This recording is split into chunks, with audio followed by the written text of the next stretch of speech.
Hello, this is a message to the Honorable President of the United States of America, Mr. Donald Trump. My name is Rabbi Nochum Rosenberg. I've been an advocate for safety of children. They should not be molested and abused. I'm doing this for years, and because of it, I was ostracized from the Jewish community, and I also have a hotline which is listened to by tens and thousands of ultra-Orthodox Jewish people, and I also have a blog which is called NochumRosenberg.blogspot.com. Mr. President, when you were running for president, I announced on my hotline that we should all vote for Mr. Donald Trump for various reasons. One main reason was that your main slogan in running for president was not gay rights and LGBT and all this nonsense. These things get God very, very angry. So at least we heard somebody who has different interests in life. By Jewish law, a Jewish person is not even supposed to vote for candidates who promote these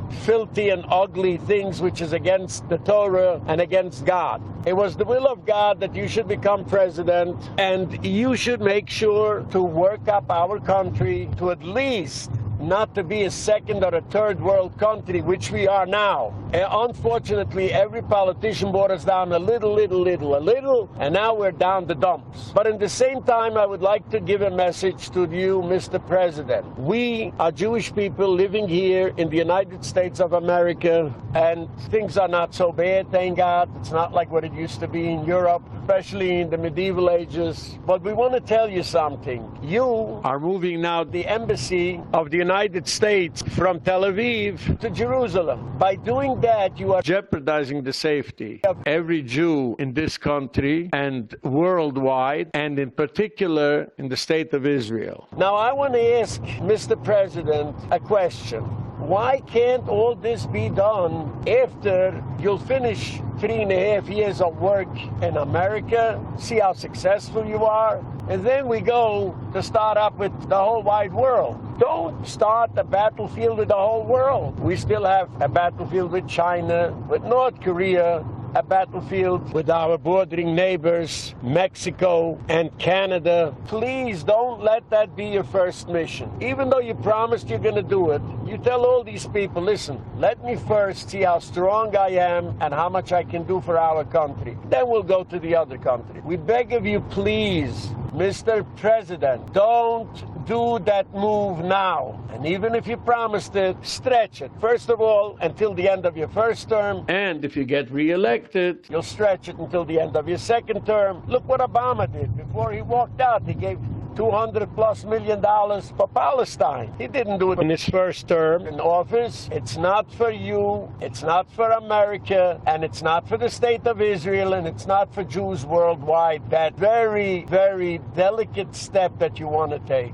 And besides, what's the big difference where the ambassador sits, if he sits in Tel Aviv or in Jerusalem? And now what happens in a few years from now, the politics will be that they will give back Jerusalem or annex Jerusalem or divide Jerusalem half and half. I mean, look at the Prime Minister, Benjamin Netanyahu. He has now legal problems. And what if a lefty comes in? And at the end of the day, what are you going to do with your big building? You know, I was in Atlantic City a few weeks ago, not for gambling, for other purposes. And I saw the Trump Tower is standing there empty. You don't want the American embassy should stand empty like that, do you? Now, I am not Natura Carta. Those are the ones that go to Yasser Arafat's grave and pray for his well-being, what he did in Israel to kill so many Jews. I have nothing to do with Natura Carta. I have nothing to do with the extremists, neither on the right nor on the left. I am a righteous person, and I feel that for politics, it does not pay for America to get involved in all this. Mr. President, let me give you a history lesson. Why is America a target for the Arabs? Why? We could have been wealthy and rich and everything. How did we become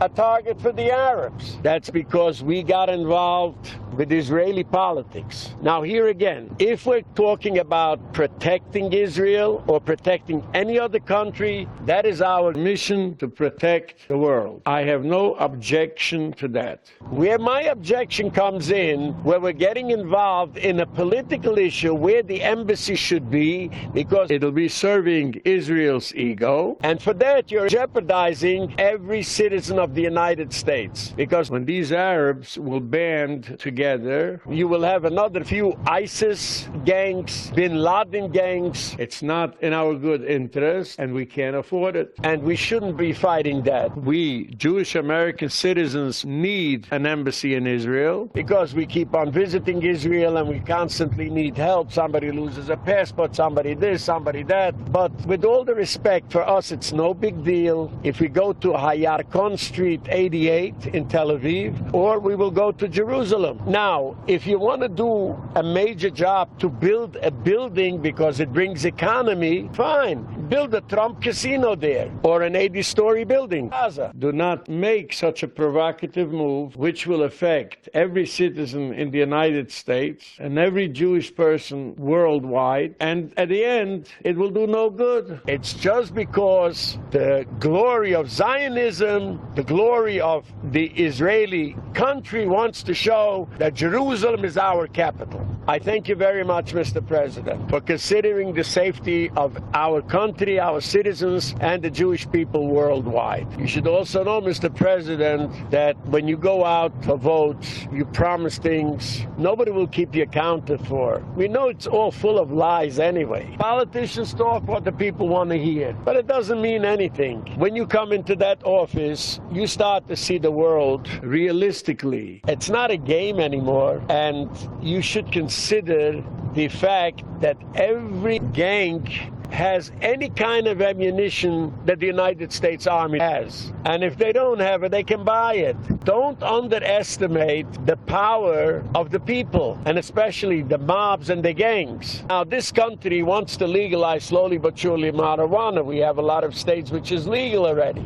Can you imagine somebody drugs himself up with marijuana and he starts to giving out his hate against the Jewish people because they moved the embassy? You know what can happen? It so happens that our synagogues, the shuls, have thousands of people at the same time praying. If one Molotov cocktail hits it, God forbid, we're all finished. We're not like scattered all over, and we're also very visible. We have these special clothes that we wear, the payas, the beards, and we also live in isolated communities. In other communities, you won't even find one Jewish person. So please, Mr. President, we beg you, we helped you to get into that office. We helped you so that you can help everybody, and you should help the state of Israel to succeed. And God forbid they shouldn't be wiped out, because we went through this Holocaust. We know what it's all about. But please, Mr. President, the success of the state of Israel and your success has nothing to do where the embassy will be, in Jerusalem or it'll stay in Tel Aviv. Please understand, and in the name of all my thousands and 10,000s of listeners, I thank you for considering my proposal. Thank you, Mr. President.